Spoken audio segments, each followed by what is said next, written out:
Merhaba arkadaşlar, hoş geldiniz kanalıma. Diva yassı ribbon ipim var. Şöyle 3,5 milimetrelik tığım var. Bununla çok güzel bir sepet çanta öreceğim. Onun için de sihirli halkamı yapıyorum. İçine 7 tane sık iğne yapacağım bu şekilde.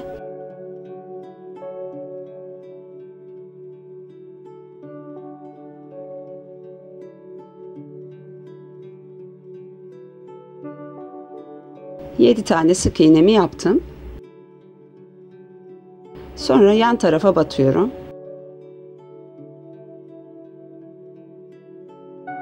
Kapattım, bir zincir çektim. İlmeklerin tek tek arasına ikişer ikişer sık iğne yapacağız. Büyüteceğiz çünkü tabanı. Her ilmeğin arasına ikişer sık iğne yaparak gideceğim ben.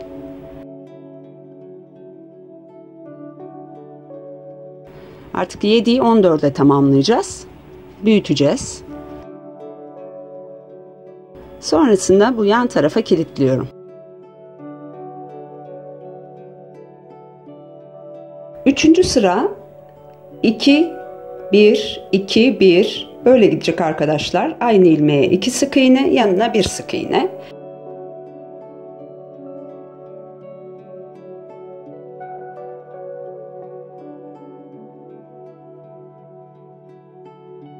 Dördüncü sıra sadece sık iğne.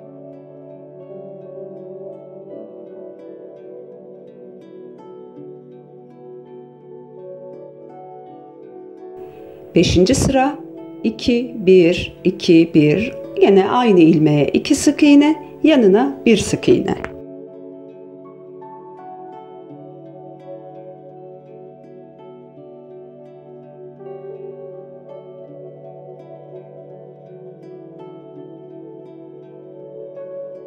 Beşinci sırayı bitirmiş oldum ve kapattım bu şekilde. Bir zincirimi gene çektim. Hemen bakın bu yan kısmına, kapatmış olduğum o bağlantı noktasına bir tane, yanındaki ikilinin içine de bir tane battım.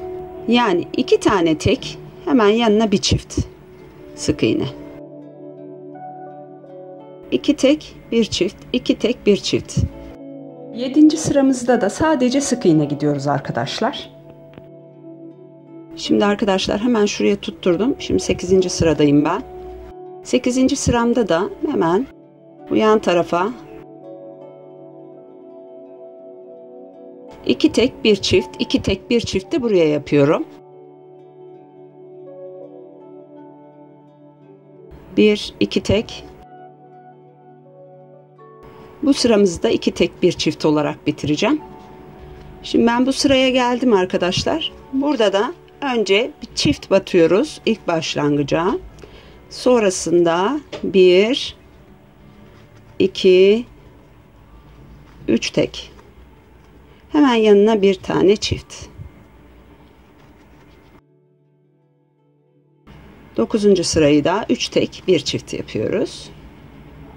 Bu 10. sırayı sadece sık iğne yaparak gidiyoruz. 10. sıramız sadece sık iğne arkadaşlar. Bu 11. sıraya geldiğimde de arkadaşlar hemen şuraya 1 3 ve 4. 4 tane tekçe yaptım. 4 tek, hemen yanına bir tane çift. 11. sıramızı 4 tek, bir çift, 4 tek, bir çift gidiyoruz. Şimdi arkadaşlar bu 12. sırayı sadece sık iğne geçiyorum gene. Tek tek sık iğne yaparak 12. sıramızda böyle tamamlayacağız.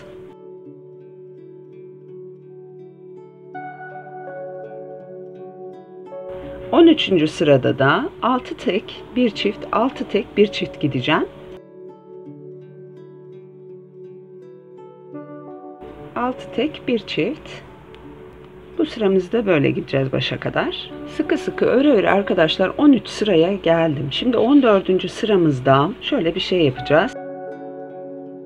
Bu 14. sıramızı 5 tek, bir çift, 5 tek, bir çift olarak gidiyoruz arkadaşlar.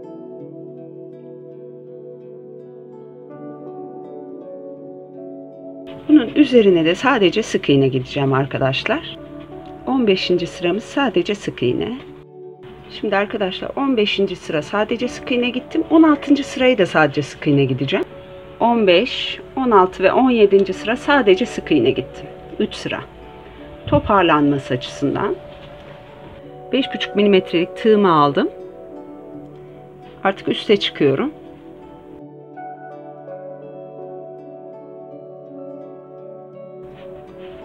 Burada da sık iğne yaparak gene örerek gideceğim. Ben bu şekilde sık iğne yaparak birkaç sıra öreceğim. Kaç sıra ördüğümü de söyleyeceğim size. Her zaman söylediğim gibi bağlantı yerine battığınızda, bağlantı yerini yaptığınızda bir kez daha batıp ondan sonra örmeye devam edin ki böyle düz dursun, kayma olmasın. Çünkü burada problem yaşanıyor. Bu sık sık söyleniyor bana. Ben de ısrarla bağlantı yaptığınız yere tekrar batmanız gerektiğini söylüyorum. Arkadaşlar bakın 14. sıraya kadar artırmamı yaptım. Sonrasında 1, 2, 3 sıra sadece sık iğne ördüm ve bundan sonrasında sadece sık iğne olarak gideceğim. Çapı da aşağı yukarı, çapımız zaten 25 santim. Bu bizim için yeterli bir taban ölçüsü. 6 tane sık iğneyi normal düz ördüm. Bakın burada 6 sık iğne düz ördüm. Yani 3 tane sık iğnenin üzerine 6 sık iğne daha yaptım. 5,5 milimetrelik tığıma geçerek. Şimdi burada şöyle bir şey yapıyorum. Bir artırmamız var burada. Onu da 9 sık iğne yapacağım. 9 sık iğne, 10'uncusu aynı ilmeğin içine çift batacağım. Yani bunu 9 sık iğne aynı ilmeğin içine çift, 9 sık iğne aynı ilmeğin içine çift olarak ben bu sırayı bitireceğim. Sonrasında da üzerine sadece sık iğne yapacağım. 7, şu 8, şu 9, 10'uncusunu tam yanına çift battım. Şöyle bir aynı ilmeğe ikinci kez. 10'uncusuna da çift batacağım. Böyle bir artırmamız olmuş oluyor burada.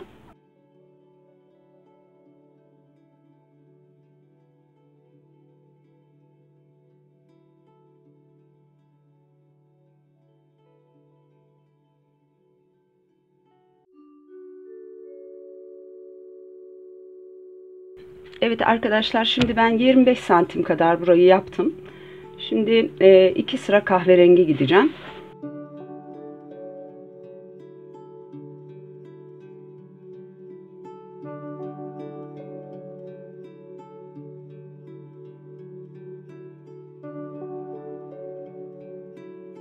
Sonrasında da kulplarımızı takacağız. Çiçeklerin yapım kısmına geçeceğiz ama şöyle bir şey var. Çiçekleri ben ayrı bir videoda size göstermek istiyorum. Çiçek ve yaprak yapımını. Bu videoda yetişmeyebilir dakikası, çünkü belirli bir süre YouTube'dan. O yüzden de onun için ayrıca bir video çekerim ben size arkadaşlar. Bu konuda da bilginiz olsun. Hem yaprak yapımını hem çiçek yapımını gösteririm. 2 sıra kahverengi gittikten sonra şu kulpumu çantama tutturacağım. Kulpumuzu. Bunu ben diktim bakın. Bu kulpumu diktim. Şimdi bunu da dikeceğim. Kulpumuzu bitirmiş olacağız.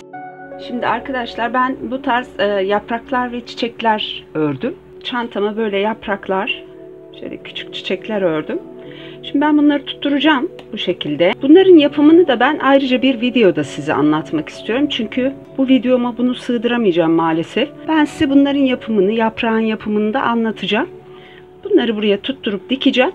Çantamızı bitirmiş olacağız ondan sonra. Kendinize çok iyi bakın. Sevgiyle, saygılar hepinize. Çok güzel çantalar yapacağız beraber. Hoşça kalın. Sevgiyle, sağlıcakla kalın.